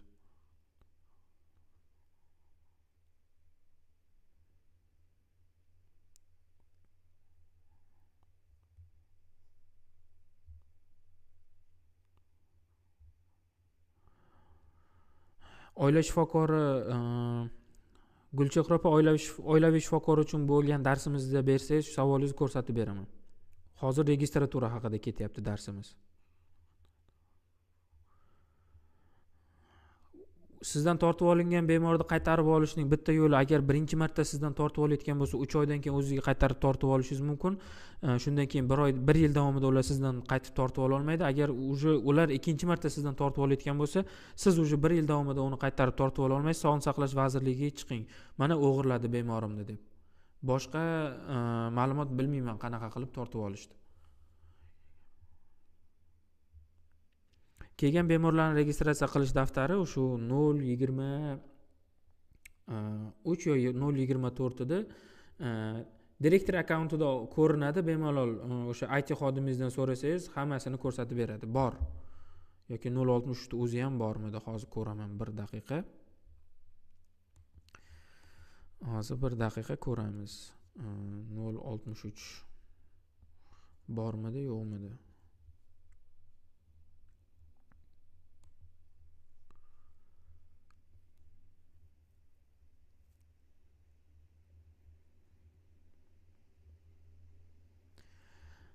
Assalomu alaykum. Demet Proga qanday kiriladi? Demet Proga My ID orqali kirasiz.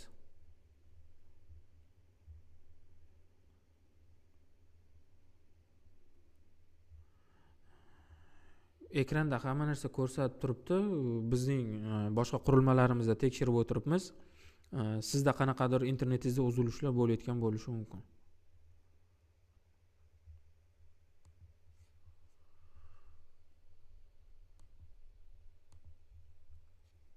Hozir 1 daqiqa. Demak,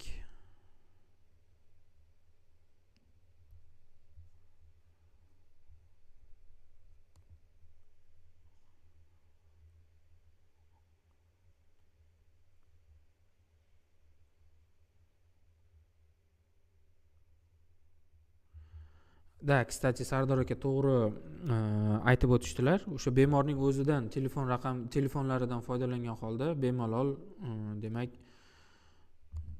o'zingizga qaytib tortib olishingiz mumkin. O'sha bemorning roziligi orqali. Hozirgi darsda ishtirok etayotganlar, bir narsani sizlarga tushuntirib o'tib ketmoqchiman. Demak, 17-noyabrdan boshlab Demet tizimida hammaning Demet akkauntidan chiqib ketadi.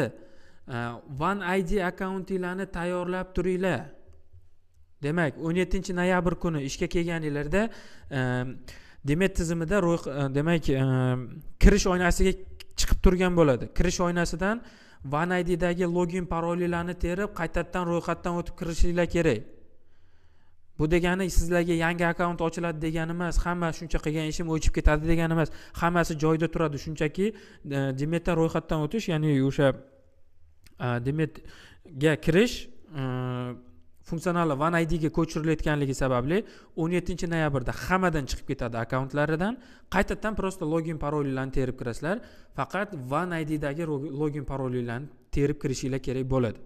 O'shaning uchun 17-noyabrgacha tayyorlab qo'yinglar. Keyin 17-noyabr kuni kelib tayyor bo'lmay, kira olmay o'tirmanglar tizimga. Shu darsimiz oxirida shu narsani bir tushuntirib o'tib ketmoqchi edim.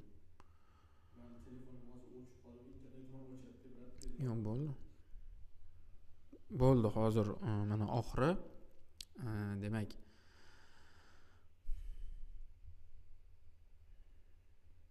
bizda 024 forma, bundan oldingi savollardan biri.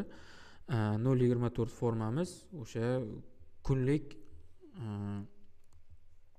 ambulator poliklinikaga murojaat qilganlar anonisi jurnali. O'sha yerda ko'rib olishinglar mumkin. Demak, o'zi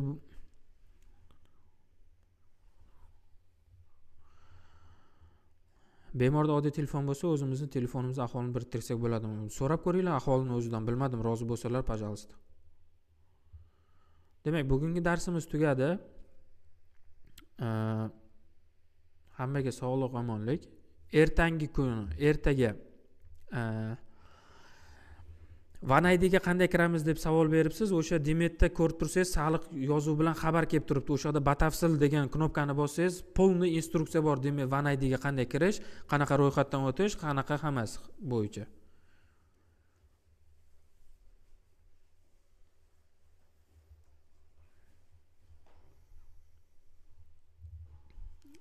Demak, bugungi darsimiz tugadi. Hammaga sog'lik, omonlik. Ertaga xuddi mana shu darsimiz rus tilida bo'ladi. Demak, ertangi darslarimizda kutib qolamiz sizlarni. Xayr, sog' bo'ling.